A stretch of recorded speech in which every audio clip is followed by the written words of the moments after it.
Constituyente en Colombia. Ya se escuchan vientos, manifestaciones, debates de que es necesario iniciar en el país un proceso constituyente toda vez que las reformas del presidente Gustavo Petro en el Congreso no han podido avanzar como él esperaba.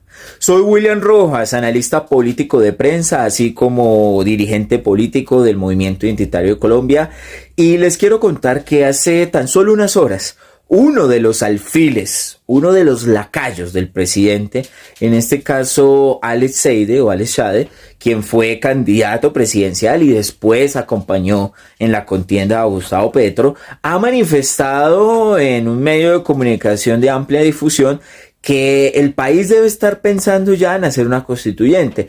Pero ¿por qué empezaron a utilizar este lenguaje? Bueno, esto lo hace el mismo presidente Gustavo Petro porque él entendió que él puede manipular las comunicaciones y la narrativa, puesto que si él bien no puede salir de frente a decir las cosas hoy, sí puede utilizar alguno de esos alfiles con un objetivo. El objetivo principal es medir el aceite o el termómetro del pueblo colombiano para que el pueblo empiece a debatir estas ideas y empiece a pensar si es necesario o no hacer semejante proposición.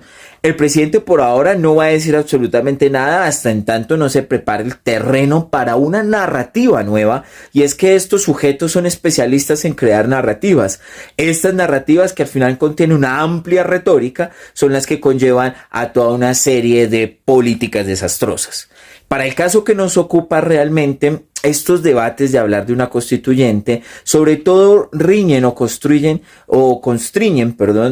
toda una historia republicana que ha tenido el país, que entre otras cosas, esto es un sistema de una democracia liberal donde el poder del Congreso se mantiene al igual que el poder del Ejecutivo. Sin embargo, hemos notado de que la labor del Congreso en este momento es hacer toda una revisión punto por punto, artículo por artículo, parágrafo por parágrafo de cada una de las propuestas del señor presidente. Sin embargo, vale la pena aclarar que las propuestas de Gustavo Petro en materia de salud, pensiones y reforma laboral son unas propuestas mediocres.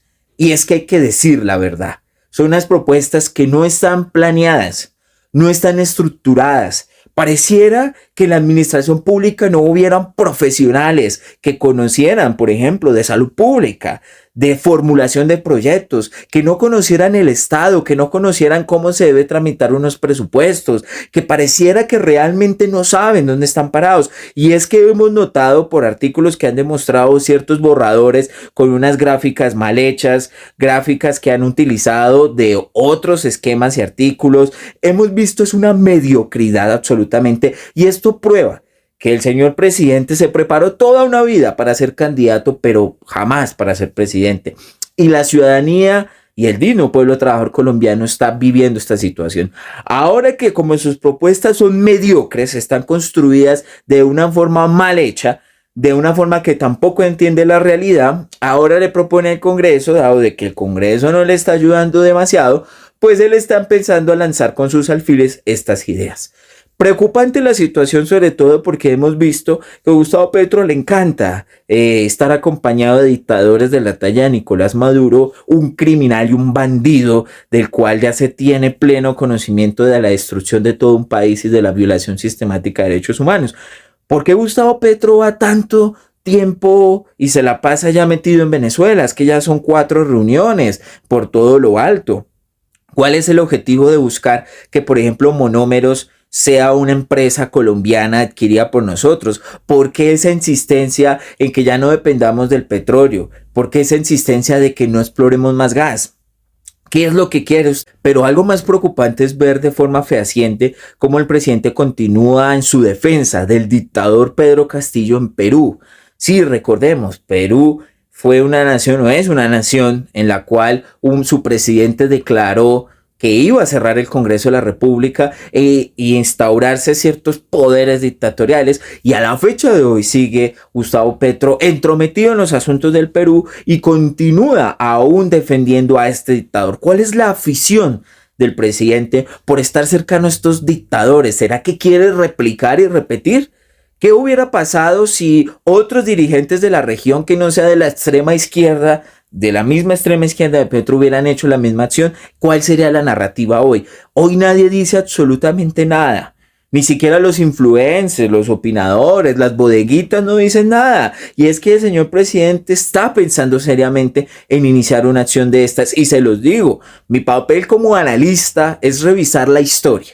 Y la historia nos ha enseñado que tipos como Gustavo Petro, con un talante autoritario, un talante que siempre se ha caracterizado, por ejemplo, cuando fue alcalde de Bogotá, que ante lo que él diga no le cumple, inmediatamente actúa cual chiquillo con una pataleta y retira las cosas. Ya lo dijo por intermedio de su ministra de Salud, que si la reforma no pasaba tal cual él había presentado, se la sacaba completamente y dejaba que el sistema de salud en Colombia se destruyera.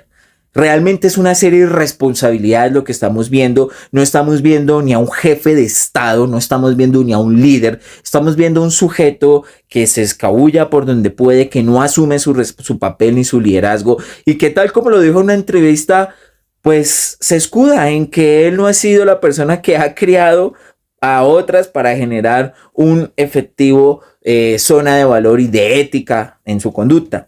Preocupante porque Colombia está cercano al abismo. Este análisis lo hago porque yo creo que sí es necesario que en el país nos pongamos a pensar, y en caso dado de que se empiece a hablar de una constituyente realmente por cuenta de un presidente mediocre, con propuestas mediocres que sabe que no le van a pasar, pues va a utilizar todo su pequeño poder de convocatoria popular y lanzarse a las calles. Señores, este mensaje es para el digno pueblo trabajador. Todo esto que está pasando es una crisis, pero es una crisis al sistema.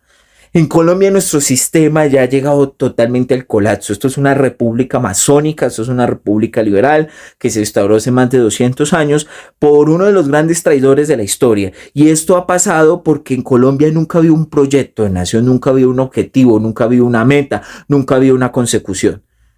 Yo siempre digo, señores, los que debemos proteger y estar al frente, el digno pueblo trabajador, debe empezar a buscar una orientación para sus familias, para sus hijos, para la siguiente generación. No podemos permitir de que sujetos inexpertos, sujetos que lo único que saben es que si no les cumplen las cosas que ellos dicen y piden, entonces inmediatamente se lanzan a crear una catástrofe. Hay que impedirlo. Esto es un llamado al digno pueblo trabajador, ese mismo digno pueblo trabajador que con sus impuestos paga el transporte de helicópteros, que con sus impuestos paga todo el derroche de la administración pública. No permitamos la avanzada constituyente, porque, señores, se viene. Tarde o temprano se acordarán de este video de una constituyente. No bajemos la guardia, siempre firme, siempre adelante. Chao, chao. Recuerden, soy William Rojas.